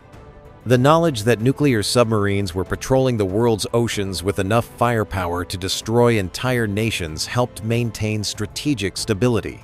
The men and women who serve aboard nuclear submarines represent the elite of naval personnel. They master technologies that few people can comprehend while operating in conditions that test the limits of human endurance. Their dedication and professionalism ensure that these ultimate weapons remain under responsible control. The technological innovations developed for nuclear submarines have benefited civilian society in countless ways. Nuclear power generation, advanced materials, computer systems, and navigation technologies all trace their origins to submarine development programs. The demanding requirements of submarine operations drove innovations that found applications throughout modern society. The human cost of nuclear submarine development was significant. Hundreds of submariners died in accidents, reactor failures, and operational casualties. The families of submarine crews sacrificed years of separation and uncertainty. The psychological toll of submarine duty affected thousands of personnel who served beneath the waves. But these sacrifices were not in vain. Nuclear submarines provided the strategic stability that allowed the world to avoid nuclear war. They demonstrated that technological superiority could be achieved through dedication, innovation, and unwavering commitment to excellence. The submarine community created a culture of professionalism and technical competence that became a model for military services worldwide. The future of nuclear submarines remains bright. New technologies will continue to enhance their capabilities while reducing their acoustic signatures. Artificial intelligence and autonomous systems will augment human crews while maintaining the human judgment essential for strategic weapons. Advanced materials and manufacturing techniques will create submarines that exceed the performance of today's boats. International competition will continue to drive submarine development. Nations that possess nuclear submarines will work to maintain their technological advantages. Countries seeking to join the Nuclear Submarine Club will invest enormous resources in developing indigenous capabilities. The underwater domain will become increasingly contested as more nations acquire advanced submarine technologies. Environmental considerations will influence future submarine operations. Climate change is altering ocean conditions and creating new operational challenges. Melting Arctic ice is opening new submarine patrol areas while creating new strategic competitions. Environmental regulations may limit submarine operations in sensitive marine ecosystems. The proliferation of submarine technology raises new strategic challenges. More nations will possess submarines capable of global operations and precision strikes. The traditional advantages of established submarine powers may erode as technology spreads. New forms of submarine warfare may emerge as nations develop asymmetric capabilities. But the fundamental advantages of submarine operations will remain unchanged. The ocean is vast and largely opaque to most detection systems. Submarines can approach targets undetected and strike without warning. Nuclear propulsion provides unlimited underwater endurance and global reach. These characteristics ensure that submarines will remain strategically relevant for decades to come. The nuclear submarine has proven that human ingenuity can overcome seemingly impossible challenges. The transformation of nuclear physics into practical propulsion systems required innovations that pushed the boundaries of engineering knowledge. The integration of complex systems into reliable platforms demanded manufacturing precision that exceeded previous standards. The nuclear submarine stands as a testament to human achievement and a reminder of human responsibility. These vessels carry the power to destroy civilization, but they serve as guardians of peace through the threat of assured retaliation. They represent both the pinnacle of military technology and the hope that such weapons will never be used in anger. In the silent depths of the world's oceans, nuclear submarines continue their eternal vigil. They patrol unseen and unheard, carrying the ultimate responsibility for national security and global stability. These steel sharks of the deep remain humanity's most powerful and most hidden weapons, ready to defend freedom and democracy against any threat. The story of the nuclear submarine is far from over. As long as nations compete for strategic advantage and the oceans remain vast and mysterious, submarines will continue to evolve and adapt. The next generation of underwater warriors is already taking shape in design studios and shipyards around the world, where engineers and naval architects are creating the submarines of tomorrow. From the depths of the ocean to the heights of human achievement, the nuclear submarine represents the best and most sobering aspects of human civilization. These underwater fortresses will continue to shape global politics and military strategy for generations to come, silent guardians of a world that depends on their vigilance for its very survival. The nuclear submarine changed everything. And in the black depths where sunlight never penetrates, they continue to change the world, one silent patrol at a time. Final thoughts. The Eternal Patrol. Somewhere beneath the Pacific Ocean, a nuclear submarine is beginning another patrol that may last for months. The crew of 130 sailors has said goodbye to their families, not knowing exactly when they will return. They carry with them the most advanced technology ever created, weapons that could end civilization, and the responsibility for defending their nation's interests in the most hostile environment on Earth. This is the reality of nuclear submarine warfare, a combination of cutting-edge technology and human dedication that has shaped the modern world. From the first crude experiments of Renaissance inventors to the sophisticated platforms of today, the submarine has evolved into humanity's most powerful naval weapon. The nuclear submarine represents more than just military technology. It embodies human ambition, ingenuity, and the relentless pursuit of technological advancement. These vessels demonstrate that seemingly impossible challenges can be overcome through dedication, innovation, and unwavering commitment to excellence. The men and women who serve aboard nuclear submarines continue this tradition of excellence. They master technologies that push the boundaries of human knowledge while operating in conditions that test the limits of human endurance. Their service ensures that these ultimate weapons remain under responsible control. The nuclear submarine will continue to patrol the world's oceans for generations to come. New technologies will enhance their capabilities, while new challenges will test their crews. But the fundamental mission will remain unchanged: to defend freedom and democracy from the silent depths of the sea. In the end, the nuclear submarine stands as both humanity's greatest achievement and its most sobering reminder of the power we have created. These steel leviathans will continue their eternal patrol, silent guardians of a world that depends on their vigilance for peace and security. The age of the nuclear submarine is far from over. As long as nations compete and the oceans remain vast and mysterious, these underwater fortresses will continue to evolve and adapt, ready to meet whatever challenges the future may bring from the depths of the sea.